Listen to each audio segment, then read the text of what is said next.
Good morning, brothers. Good morning. I want to begin this morning by reading three passages from Paul's letter. The first one is from Romans chapter 12, where Paul says, "In the light of the grace I have received, I want to urge each one among you, not to exaggerate his real importance. Each of you must judge himself soberly by the standard of faith God has given him. Just as each of our bodies has several parts, and each part has a separate function, our gifts differ according to the grace given us. If your gift is prophecy, then use it as your faith suggests. If administration, then use it for administration. If teaching, then use it for teaching. Let the preachers deliver sermons, the almsgivers give freely, the officials be diligent, and those who do works of mercy do them cheerfully. Do not let your love be a pretense, but sincerely prefer good to evil. Love each other as much as brothers should, and have a profound respect for each other. Work for the Lord with untiring effort and with great eagerness of spirit. If you have hope, then this will make you cheerful. Do not give up if trials come, and keep on praying. If any of the saints are in need, you must share with them, and you should make hospitality your special care." Then in Ephesians, he says, "I, the prisoner in the Lord, implore you therefore to lead a life worthy of your vocation. Bear with one another charitably, in complete selflessness, gentleness, and patience. Do all you can to preserve the unity of the Spirit by the peace that binds you together. There is one body, one Spirit, just as you were all called into one and the same hope when you were called. There is one Lord, one faith, one baptism, and one God who is Father of all, over all, through all, and within all." Then in Ephesians chapter 2, "If your life in Christ means anything to you, if love can persuade at all, or the spirit that we have in common, or any tenderness and sympathy, then be united in your convictions and united in your love with a common purpose and a common mind. That is the one thing which would make me completely happy. There must be no competition among you, no conceit, but everybody is to be self-effacing. Always consider the other person to be better than yourself, so that nobody thinks of his own interests first, but everybody thinks of other people's interests instead. In your minds, you must be the same as Jesus Christ." I want to reflect with you this morning on community. Now that word means different things, I think, to different people. For any of you who are religious, and I mean religious in the sense of belong to a religious congregation, we hope you're all religious as an adjective, but for those of you who belong to religious communities, we would tend to think of the community of our converts that we live with. But I want us to think broader than that in this morning's conference. What I'm really talking about is the church. But I'd rather use the word community than church, because church can have to a lot of people sort of an institutional sound, whereas community is much more personal or intimate. And as I reflect on those passages from Paul, Paul is talking about a community that is intimate. He's not talking about a structure. He's not talking about, the Holy See in Rome. He's talking to 3 communities, what they call churches. He writes to the church in Rome, the church in Ephesus, the church in Philippi. And so each of these was a community. And he's talking about those communities and you know, trying to help them understand what it is to be church, what it is to be a community of faith. And so there's a few points that I just want to pull out of this and propose to your consideration. Because I think this is so much of what Paul was trying to do as a missionary. And he was a missionary who was raising up communities. So, one point is what Paul points out as what I would call oneness and plurality. He uses elsewhere, I mean, the example in 1 Corinthians where he talks about, you know, the body. And he uses this in one of these passages as well. He talks about the body. And it's a good image. The body is one. When we talk about our body, my body is one. There's not 2 of me. There's not several of me. There's 1 of me.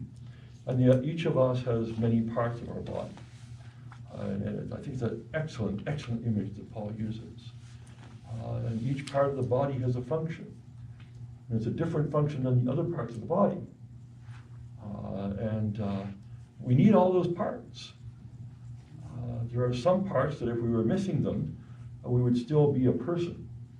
I mean, if I in an accident, if I lost a hand, would I still be a person? Well, yes. But I'd always be going around saying, you know, if only I had that hand back. Think of all the things I could do if I had that hand back. My hand is gone. And so there's a oneness, sort of an integral part of the community. But there are many parts who work together in one. Another image that we hear often used is about a choir. You know, we'll speak of one choir and it has many voices. And you know, the notes, when you look at, say, 4-part harmony, you see all the notes are going in different directions. And somehow the composer, and this amazes me how a composer can do this, can sit down and you know, before it exists on the paper, it's got to exist in the person's head. I don't know what kind of a head that is, but it's up there, and somehow they have it. And when I listen, you know, my favorite pieces of all time, I think Mozart was the best composer ever. That's my personal opinion. And I think his 2 best works were Ave Verum Corpus and Laudate Domino. I think they're absolutely stellar. But to think of this guy, and apparently he was quite young when he wrote these, and he's able to put that on a piece of paper so that people can pick it up and sing it, I think is amazing. How intricate and beautiful is the piece of music, or the choir that sings that music. And by extension, how beautiful is the community that works like that. How beautiful that is. And I think it's a very worthy image of the church, the body of Christ. And you should, and what he's saying in all of this is that you should be able to find in that body everything that the body needs. A body is integral, it has everything it needs. Now when it begins to break down, we might need to bring something from the outside, get a few injections of something, because it's lost something that it needs. But by design it has everything that it needs. And so we could think of the community that way as well. I recall one time when I was the parish priest in Grand Prairie, My administrator, we had an administrator of the parish who took care of all of the financial and, property needs of the site. And she felt she had to quit. And she did, and I was beside myself. Oh my God, how do I find somebody to replace her? And I was in a dither. And within about a day of her quitting, I had mass in the morning and I don't know where I'm going to find somebody to replace her. And he said, well, have you ever thought of Larry Shepherd? He was a guy on staff, saw him every day, never considered him. And as soon as David said this, I said, you're right. He said, you can put him in that position and put somebody else to take his place. And, wow. He said to me, Father, you have everything you need in this parish. I never quite thought of that. I had everything I needed in that parish. I didn't have to look anywhere else. It was all there. And so there's this oneness and plurality. One, and yet also very different. And looking at it even more globally, I say, well, this is really one of the wonders, I think, of the Catholic Church. And when you look at the many different rites of the Church, R-I-T-E-S, they'll be very different. You attend a Byzantine liturgy, and you would say that has no relationship to what we celebrate in the Roman Mass. And yet it's the same church. They'll have married priests, and we don't. And except that many Roman Catholics, don't know about married priests in the Eastern rites. They're shocked when they see this. What? The priest is married? How can this be?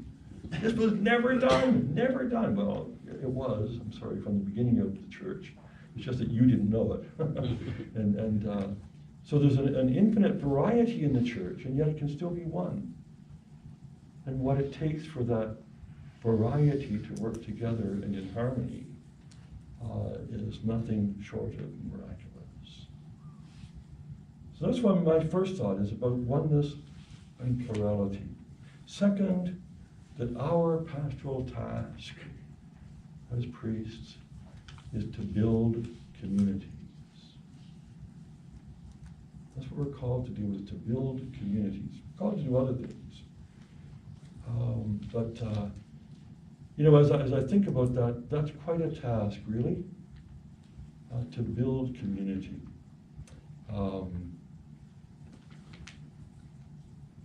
Many of us will identify as being either extroverts or introverts.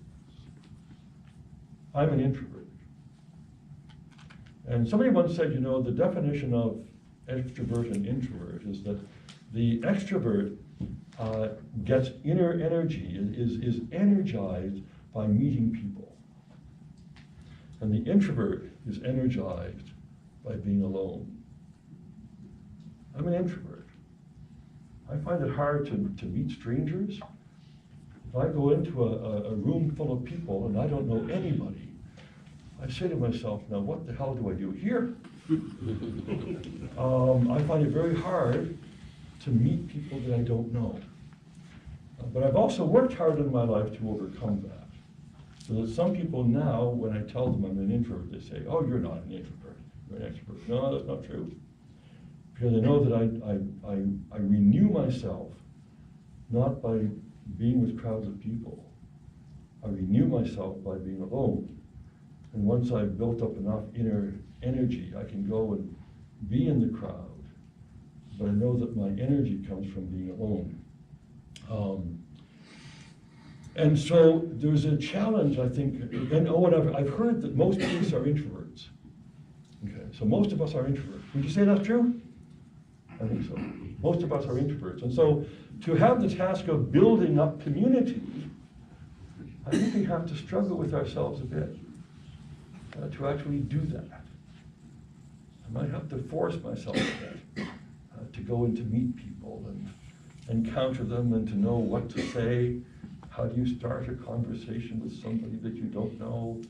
How How do you feel for people? How do you sense them? All this is part of building up a community. You've got to be with them. But I think that's a real task, and it takes a skill. I have to know myself in order to know other people. And if I can identify what's happening inside of me, as I meet somebody else, I might be able to identify what's happening inside of them.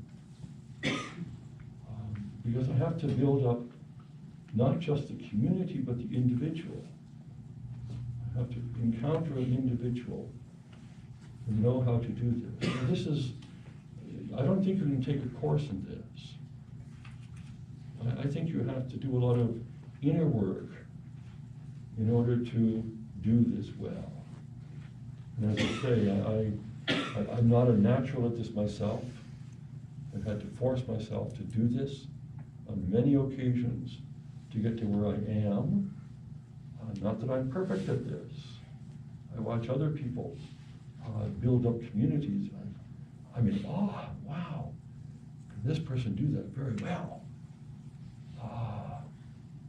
But that doesn't mean that I can't do it at all, or that I can't improve my skill at doing this. One of the things that I've noticed in some places, and somebody brought this to my attention about a priest now in my diocese who has recently arrived, that the priest goes to the sacristy, which is behind the sanctuary, and vests. He comes out and he says Mass, and then he goes back into the sacristy. So he's not at the back of the church greeting people as they're coming in, nor greeting them as they go out. I say to myself, that's not really building up the community. Because the community have to feel that somehow the leader is able to talk to them. And they're able to talk to the leader. And so I, for all of my priesthood, have made a real effort to always be at the back of the church before Mass and at the back of the church after Mass. Because otherwise, when am I going to meet them? Personally, to shake their hand. Only then. But that's our pastoral task, is to build up the community. The third point is that we're building up communities of prayer. These are communities of prayer, and we're leading them in prayer. And I think that means that our prayer has to draw them into prayer. The way that we celebrate sacraments, the way that we pray, the way that we proclaim a prayer, proclaim a reading, the way we do that should try to draw them into it so that they are joining us in prayer. We're the leader. We're the leader. And so the way that we do this, the way that we celebrate sacraments, I'm not talking about anybody here. I've not seen, other than Bishop Mark and Bishop Albert, I've seen them say Mass. But I don't think I've ever seen any of the rest of you say Mass. I'm not making a comment about you, but I have been in places where I have the opportunity to sit in the pew, and the way that the Mass is said, I say, I don't feel engaged in this. It's like Father's up there going through the motions, saying the words, but somehow there's not a connection. And so I feel that it's largely the presider's responsibility to make that connection. Somehow to be able to relate to the crowd, the congregation, and in your prayer, in my prayer, to do this in such a way that in my sincerity of prayer, in my devotion, that I'm encouraging their devotion. So it can't be rote, can't be just saying the words. It has to be genuine prayer on my part in order to build them up as a community of prayer. Fourth, I think we need to call them to be missionary. I'm returning, as you notice, throughout this retreat to this notion of mission. Because again, I believe that it's the call of the church today is to be missionary. If we're not missionary, I'm not sure what we are. And so the community has to be missionary. I think they have to reach out beyond their boundaries. They have to be not just looking at themselves and what their needs might be, and their needs might be very real. Okay, but we're never going to satisfy our own needs. We'll never do that. We will more satisfy our needs along the lines of the deaneries.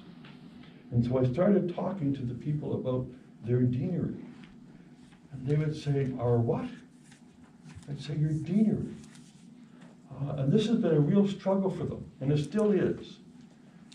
And I say, look, in your deanery, maybe there are some resources, some community members that can help all of you and not just your little parish. It's not enough to say, well, we got what we need, and, so that, you got what you need, and, maybe there are things that we can do as a deanery, and especially as lately I find these communities are getting smaller and smaller. I think we're going to have to, really do a lot more of reaching out to one another and supporting one another as communities of faith. If we try to stay, in our individual cell, I think we're going to lose ground rather than gain it. But getting them to sort of move beyond the small cell and to think of the community in broader terms is a real struggle for people. That this is a concept that they don't quite get. However, we keep on trying. We can become very insular and want to relate only to a small group of people. I spent my Easter Vigil, not Easter Vigil, the Triduum, the whole Triduum, in one of my parishes, where this priest has a couple of communities, and he wanted to do the whole Triduum in one of his places, so he asked me to go and do the whole Triduum in this one place called Giruville. And I went there, and because this was his rectory I was staying in, we had some great chances to talk to one another. And I learned out more about the guy and his previous experiences in ministry than I would have otherwise done.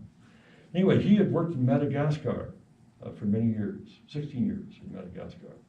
And so he was telling about his experience in Madagascar, and he said that because I guess Madagascar is a society, it's an island, it's an island just into the Indian Ocean off of Africa. And he said, there are different ethnic groups that have populated Madagascar, and there's a lot of racism in Madagascar. And, a lot of Africans, who are black people, and they have a lot of other peoples who are more light complexion. And he's a black man himself, he's from Nigeria. And he said, it took me years to be able to insert myself into that community. He said, and I got all kinds of insults, I got all kinds of, dismissal, the ways that people reacted to me, very dismissive. And he said, just as I was leaving, they began to come together more as a community. And he felt then that he was, that somehow they were crossing boundaries that otherwise were very real in their minds. And they were able to go beyond this, and not just with me, he said, but with other people. Somehow being able to reach beyond self. My last point is that, and this is another challenge, I think, as leaders called to build up communities. And I have found this a challenge at times, is how to deal with difficult people. Every community has difficult people. And I've encountered them all the while as I try to build up a community. How do you deal with so-and-so? Sometimes there are people with mental illnesses, but there are at least people who seem to have a certain, character difficulty, that it makes it difficult to relate to them and to, include them. That's a real challenge. But I raise it because I recognize in my ministry over the years, this has been a challenge, how to deal with difficult people. I've read a few books about it, but even those books don't always help. I think that as well is sometimes a skill. You don't want to dismiss people. You don't want to shove them out the door. And how do you honor their presence and their person, and at the same time not sacrifice the life of the community.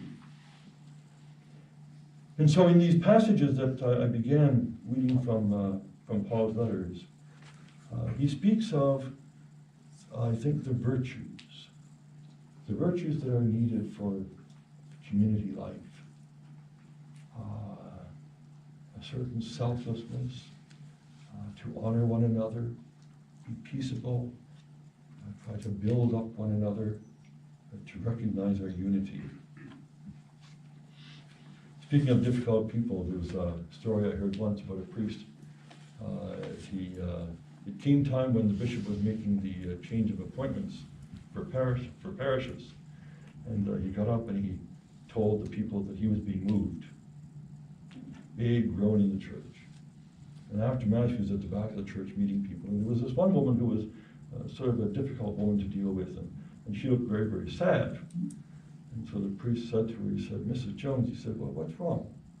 "Oh, Father," she said, "I was just getting to like you, and now the bishop is going and moving you. I hate when this happens." And so the priest said, "Well, Mrs. Jones, the bishop tells me that he's sending you an even better priest than me." "Yeah," she said, "that's what they said the last time."